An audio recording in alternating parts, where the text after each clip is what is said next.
Green function start करते हैं। Consider linear homogeneous differential equation. ठीक है, इस फॉर्म में ले लेंगे L Y equal to zero. कितने ऑर्डर की? एन ऑर्डर की। अगर हमारे पास गिवन ओडी एन ऑर्डर की है तो एन ही बाउंड्री कंडीशंस होंगी।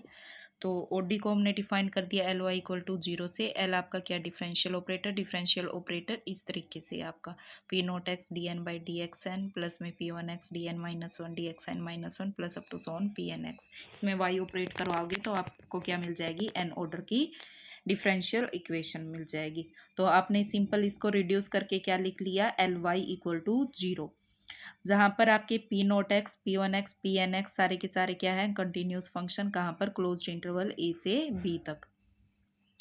पी नोट एक्स आपका क्या होगा? नॉट इक्वल टू जीरो, तभी ये किस ऑर्डर की रहेगी? एन ऑर्डर की डिफरेंशियल इक्वेशन रहेगी। अब आपको क्या लेनी है? बाउंड्री कंडीशंस लेनी है। तो ये ध्यान रखना, जितने ऑर्डर की आपको इक्वेशन दे रखी है उतनी आपको क्या मिलेंगी? बाउंड्री इक्वेशंस मिलेंगी। तो बाउंड्री कंडीशंस को आपने क्या लिया है? वी के वाई इक्वल टू जीरो।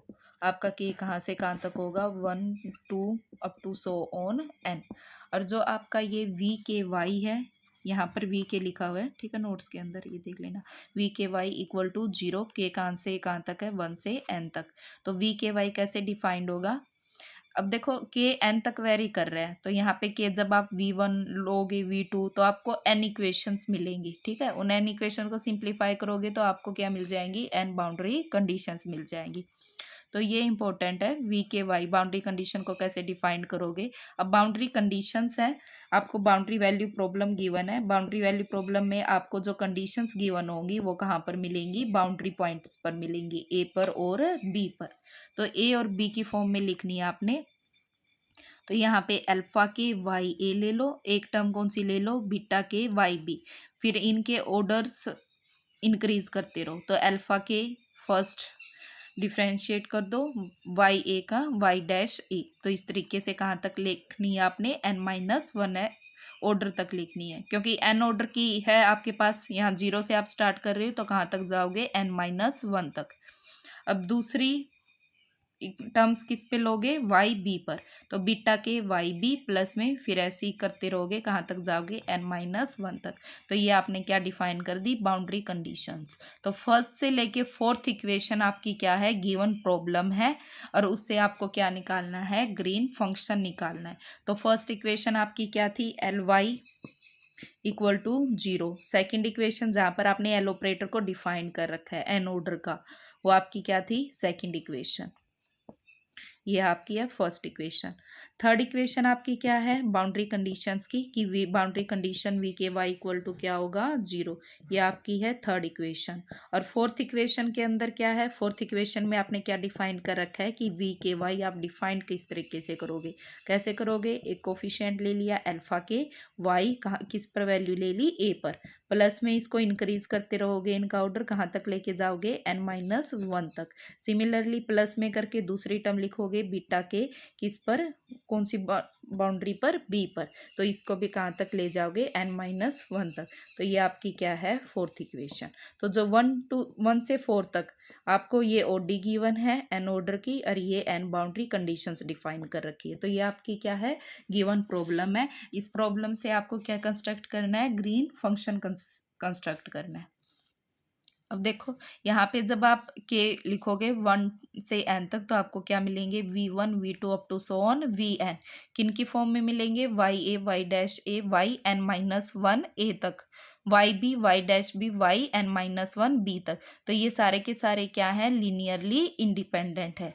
तो जो आपके v1 v2 up to Son vn ये सारे के सारे क्या है? Linearly independent. तो आपकी बाउंड्री कंडीशंस कैसी होंगी? लीनियरली इंडिपेंडेंट होंगी।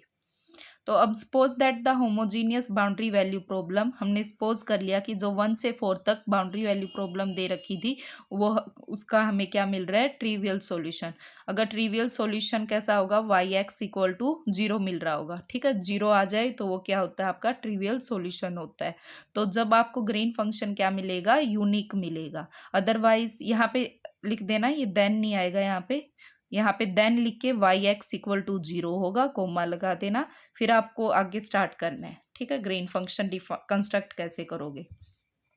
तो the green function of the boundary value problem 1 to 4 is the function, किस फॉर्म में होगा, G x t, constructed for any point t, किसी टी पॉइंट के लिए आप कंस्ट्रक्ट करोगे, कहाँ से, ए से बी के बीच में लाई करेगा आपका जो टी है, इस टी पॉइंट के लिए आपको क्या कंस्ट्रक्ट करना है, green function G x T. अब ये जी एक्स टी तभी कंस्ट्रक्ट होगा तभी ये फॉलोइंग 4 प्रॉपर्टीज को क्या कर रहा होगा, सेटिस्फाइड। तो फर्स्ट प्रॉपर्टी आपकी क्या है, in each of the intervals a से टी और टी से बी। तो ये ध्यान रखना इंटरवल कहाँ से कहाँ तक लेना है, ए से टी और टी से बी। तो जो आपका फंक्शन होगा जी एक्स टी, ठीक है, considered as a function of X का तो फंक्शन होगा और वो फर्स्ट इक्वेशन का क्या होगा, सॉल्यूशन होगा। तो इसमें ये क्या कहना चाहता है कि जो आपका ग्रीन फंक्शन है वो गिवन ओडी इक्वेशन को क्या करेगा, सेटिस्फाइड करेगा। तो जो आपका ग्रीन फंक्शन मिलेगा इन इंटरवल्स के बीच में G1 और G2, वो दोनों ही गिवन जो आपकी इक्वेशन थी, गिवन इक्वेशन क्या थी आपकी, Ly=0। तो वो ग्रीन फंक्शन क्या करेगा, सेटिस्फाइड करेगा। L(G1) भी 0 होगा और L(G2) भी क्या मिलेगा, 0। G1 कहाँ कौन से इंटरवल में ले लिया इन्होंने, ए से बी तक, और ये कहाँ से कहाँ तक ले लिया आपने, टी से, सॉरी ये कौन से इंटरवल में ले लिया आपने, ए से बी तक नहीं लिया है, ए से टी तक। यहाँ पे एक्स किससे ले लिया, किससे बिलोंग कर लिया, ए से टी तक।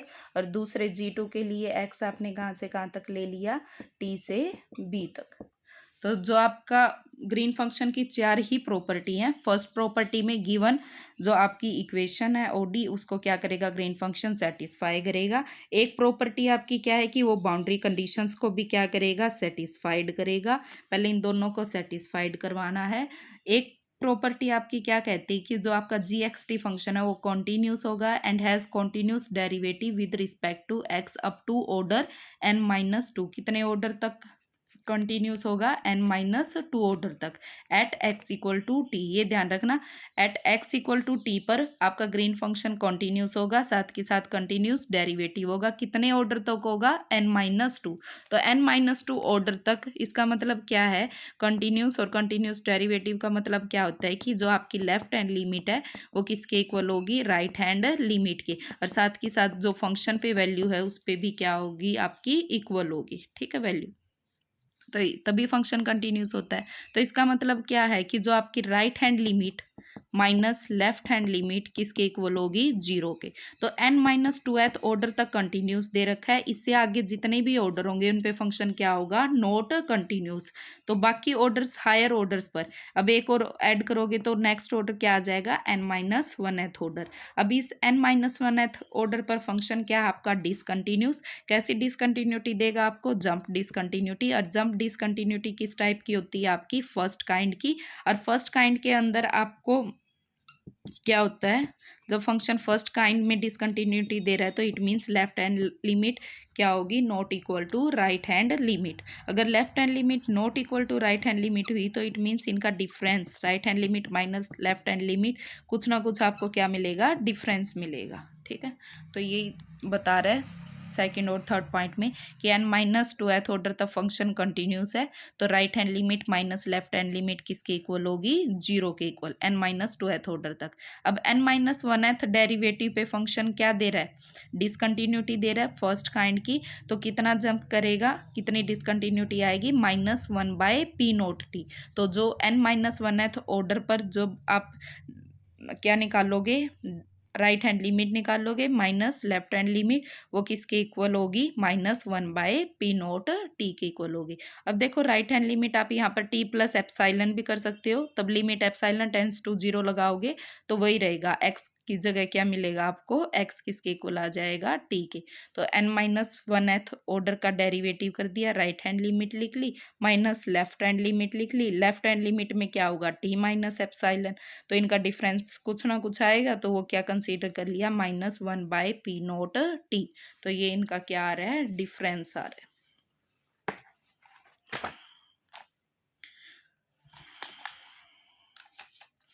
तो पी नोट जो आपका एक्स था, यहाँ पे एक्स की जगह क्या रख दोगे, टी रख दोगे।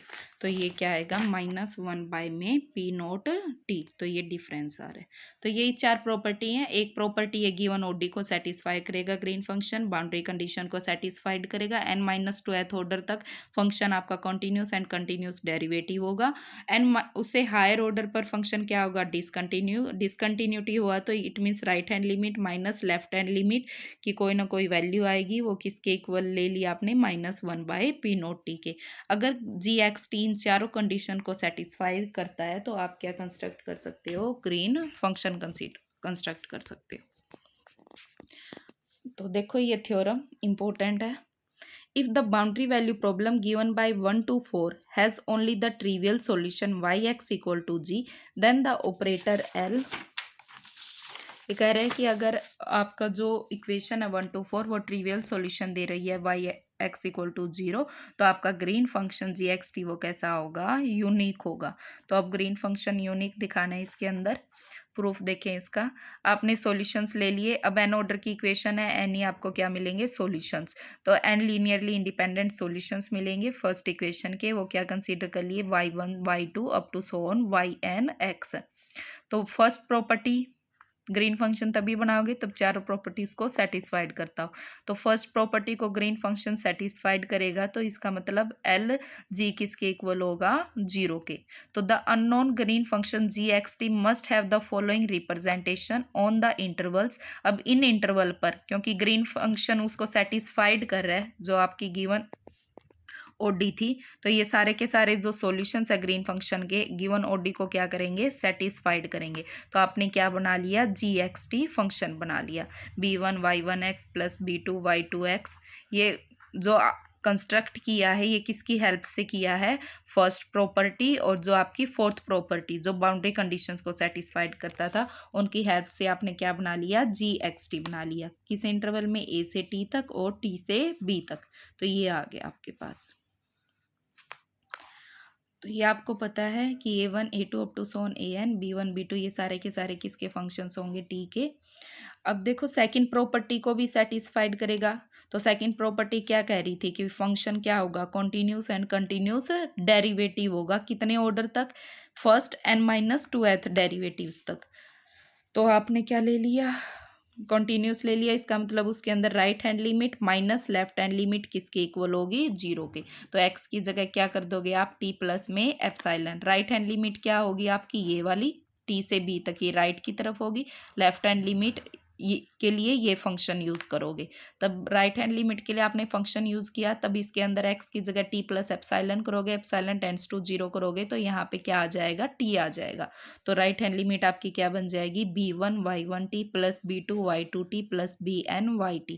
माइनस में क्या होगा यहाँ पर, a1y1t प्लस में a2y2t plus up to so on any।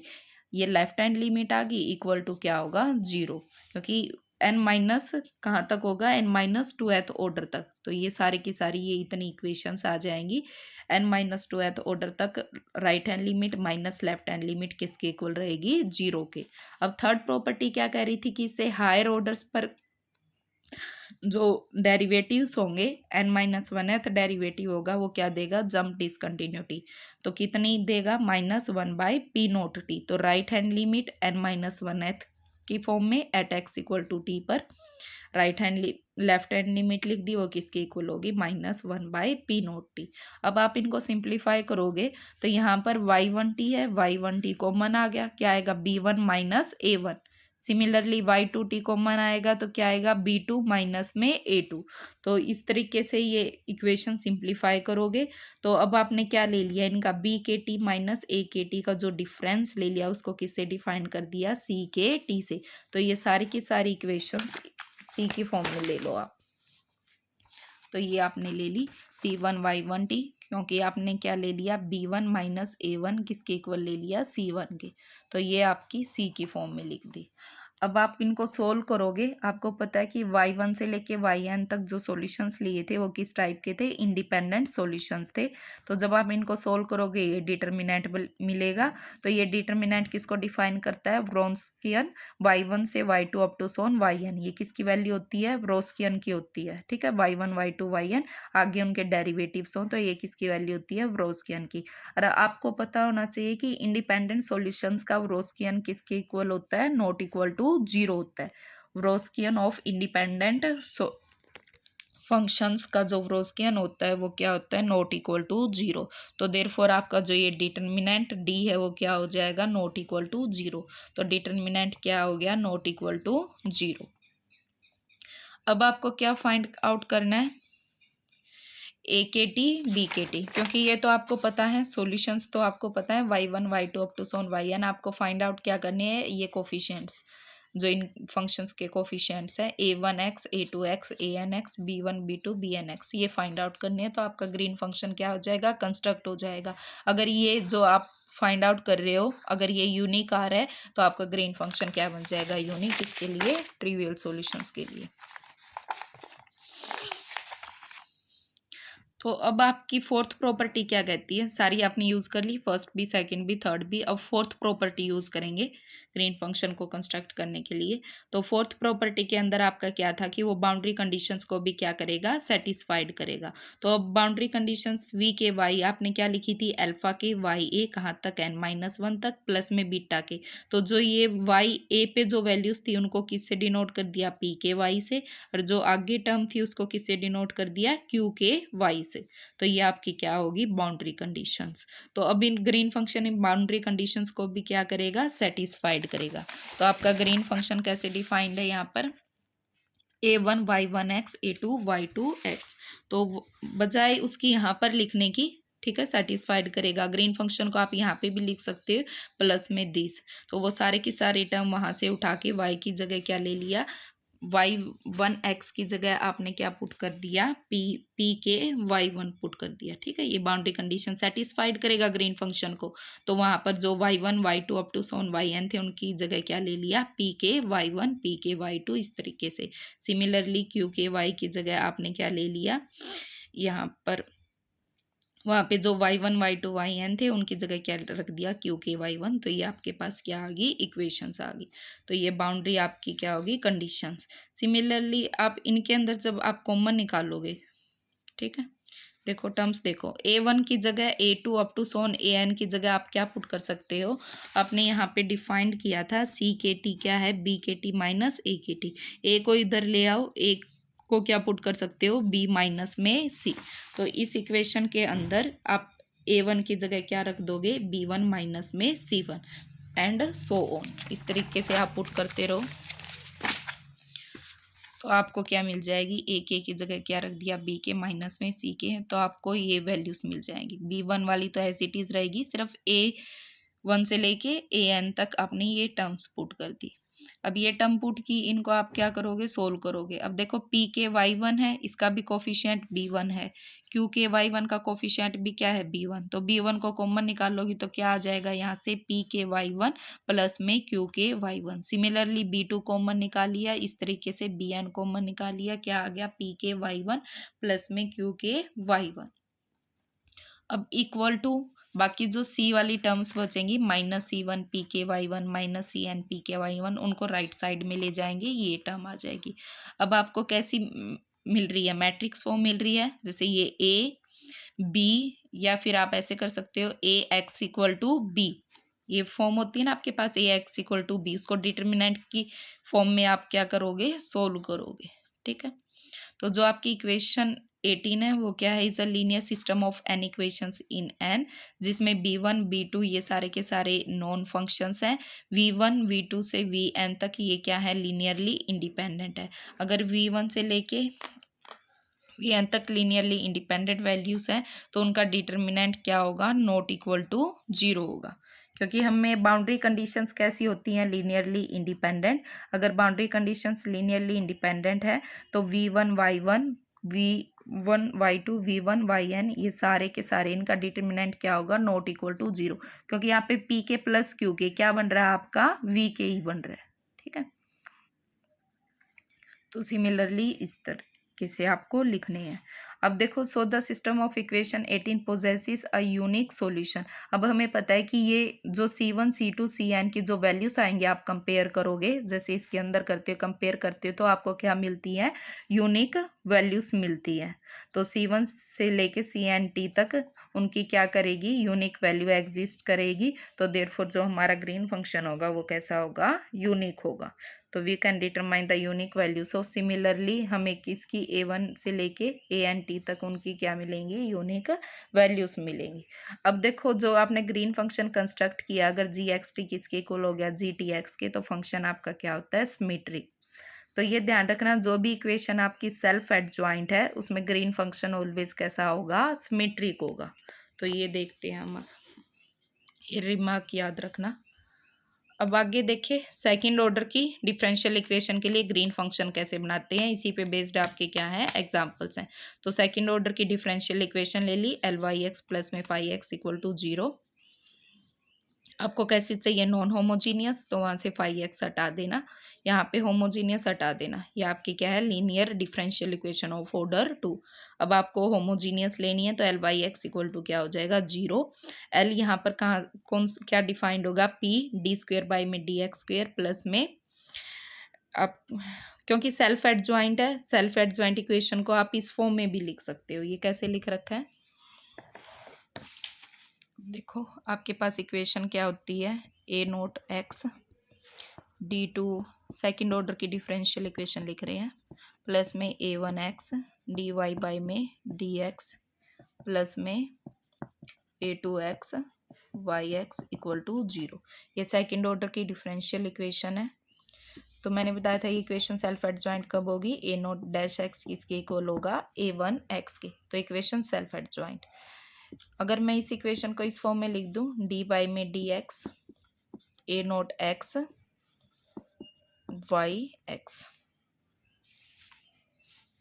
yx की जगह मैं लिख रही हूँ y-x, ठीक है? dy में dx लिख लो, चाहे y-x प्लस में A2x yx, ये भी लिख सकते हैं। कैसे? क्योंकि जब आप पहले फर्स्ट डेरिवेटिव करोगे, A0x को एज इट इज रख लो, ये क्या बन जाएगा आपका? d2y में dx² प्लस अब y-x as it is A0x का डेरिवेटिव क्या हो जाएगा? A0-x dy में dx प्लस में A2x yx इक्वल टू 0। अब आपको पता है सेल्फ एडजॉइंट में A0-x किसके इक्वल होता है? A1x के। तो यही इक्वेशन आ जाएगी। तो इस इक्वेशन को आप इस फॉर्म में भी लिख सकते हो, ठीक है? ये वाली फॉर्म में। तो ऐसे ही लिख रखा है यहाँ पर। अगर आपकी इक्वेशन सेल्फ एडजॉइंट आपने चेक कर ली, आपका जो ऑपरेटर है वो कैसा है? सेल्फ एडजॉइंट है, तो आप उसको क्या लिख सकते हो? dy में dx p dy dx plus में q, क्योंकि जब आप इसको सिंप्लीफाई करोगे ये इक्वेशन बनेगी। तो dp बाई में dx किसके इक्वल हो जाएगा? A1x के इक्वल हो जाएगा, जो भी आपका q है। तो इस तरीके से आपने ये टर्म ले ली। तो दो बाउंड्री कंडीशन मिलेंगी, ठीक है? क्योंकि सेकंड ऑर्डर की है तो दो ही बाउंड्री कंडीशन आपने डिफाइन कर दी। α1 y a प्लस में β1 y' a इक्वल टू 0। दूसरी क्या ले ली? b पर α2 yb प्लस में β2 y' b इक्वल टू 0। तो ये आपकी गिवन प्रॉब्लम है, आपने डिफाइन कर दी। इसके लिए हम क्या कंस्ट्रक्ट करेंगे? Green function. तो हमें पता है कि ग्रीन फंक्शन क्या मिलेंगे? दो मिलेंगे। एक ले लिया g1xt, दूसरा कहाँ से कहाँ तक? t से b तक क्या ले लिया? g2xt। तो g1 g2 दोनों ही ग्रीन फंक्शन है, तो इसका मतलब दोनों ही क्या करेंगे? गिवन OD को सेटिस्फाइड करेंगे। तो LG1 किसके इक्वल होगा? 0 के। LG2 equal to 0। सेकेंड क्या कह रही थी? बाउंड्री कंडीशंस को भी सेटिस्फाइड करेंगे। तो जो g1 है वो फर्स्ट वाली बाउंड्री कंडीशंस को सेटिस्फाई करेगा, क्योंकि ए इसके अंदर आ रहा है, तो ये फर्स्ट वाली कंडीशन को सेटिस्फाइड करेगा। और g2 फंक्शन है वो सेकंड वाली बाउंड्री कंडीशन को सेटिस्फाइड करेगा। थर्ड क्या कह रहा था कि फंक्शन क्या होगा हमारा? कॉन्टिन्यूस होगा। कॉन्टिन्यूस का मतलब लेफ्ट हैंड लिमिट किसके इक्वल होगी? राइट हैंड लिमिट के। जब आप लेफ्ट हैंड लिमिट निकालोगे ये वाली, तो g1 at x equal to T पर निकालनी है, तो लेफ्ट हैंड लिमिट क्या बन जाएगी? g1 tt। Right hand limit क्या बन जाएगी? g2 tt। तो g1 tt किसके इक्वल होगा? g2 tt के, क्योंकि n-2 ऑर्डर तक हमने लिया था। तो n यहाँ पे n की जगह 2 पुट करोगे तो 2 माइनस 2 कितना हो जाएगा 0। तो बिना डेरिवेटिव वाली जो टर्म होंगी उसमें ये क्या होगा इक्वल होगा। तो ये हमारी सेकंड प्रॉपर्टी सेटिस्फाइड होगी। थर्ड प्रॉपर्टी में हमारे पास क्या था, मतलब लास्ट, चाहे आप कैसे भी कर सकते हो प्रॉपर्टी ने, कोई ज़रूरी नहीं है। आपका गिवन ओडी को सेटिस्फाइड करेगा, G1 bound first boundary condition को, G2 सेकंड बाउंड्री कंडीशन को सेटिस्फाइड कर रहा है n-2th ऑर्डर तक। अब 2 - 2 0, तो ऑर्डर नहीं लेना, सिर्फ ग्रीन फंक्शन पे वैल्यू चेकआउट कर ली तो लेफ्ट हैंड लिमिट किसके इक्वल होगी, राइट हैंड लिमिट की। अब नेक्स्ट n-1th डेरिवेटिव पर फंक्शन, तो 2 - 1, तो फर्स्ट डेरिवेटिव, तो फर्स्ट डेरिवेटिव की जो राइट हैंड लिमिट है तो फर्स्ट डेरिवेटिव कर लिया, कर ली बाई में कर ली एक्स, क्योंकि ग्रीन फंक्शन दो वेरिएबल डिपेंडेंट वेरिएबल है एक्स और टी, तो आप पार्शियल डेरिवेटिव लोगे। तो कर ली G2 बाई में कर ली एक्स, ये राइट हैंड लिमिट होगी, माइनस कर ली बाई G1 बाई कर ली एक्स, ये left hand limit at X equal to T पर ये कितनी वैल्यू मिलेगी इसकी, -1 बाई में पी टी। तो ये चारों कंडीशंस लिख ली। अब इन चारों कंडीशन की हेल्प से हमें क्या कंस्ट्रक्ट करना है, G1 और G2। तो बाउंड्री कंडीशन को भी सेटिस्फाइड कर रहा है, गिवन ओडी को भी सेटिस्फाइड कर रहा है।